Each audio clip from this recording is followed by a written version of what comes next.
B'investiment ta' €2 miljun se jibda jiġi riġenerat ġinien Spencer fil-Marsa wara snin ta' abbandun. Dan il-proġett li qed jiġi finanzjat mill-Awtorità għall-Ambjent u r-Riżorsi Lera u Ambjent Malta mistenni jitlesta sal-aħħar tas-sena d-dieħla.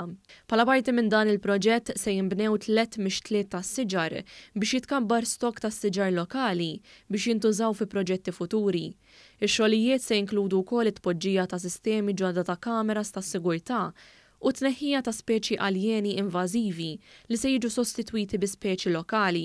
Il-ġnien se jkollu wkoll mafkar dedikat għal Guido Lanfranco li ta' kontribut kbir għal qasam ambjentali. Il-kap eżekuttiv tal-Awtorità għall-Ambjent u r-Riżorsi il-Perit Michel Piccinino qalet li dan il-ġnien huwa oażi ta' ambjent naturali. Intenzjoni tiegħu primarjament li jkun ta' benefiċċju għall komunitajiet li jgħixu u jifrenkwentaw dawn il-postijiet, ġifri dan il-post huwa sinonimu anke ma' uffiċini, industrija u vari istituzzjonijiet oħrajn.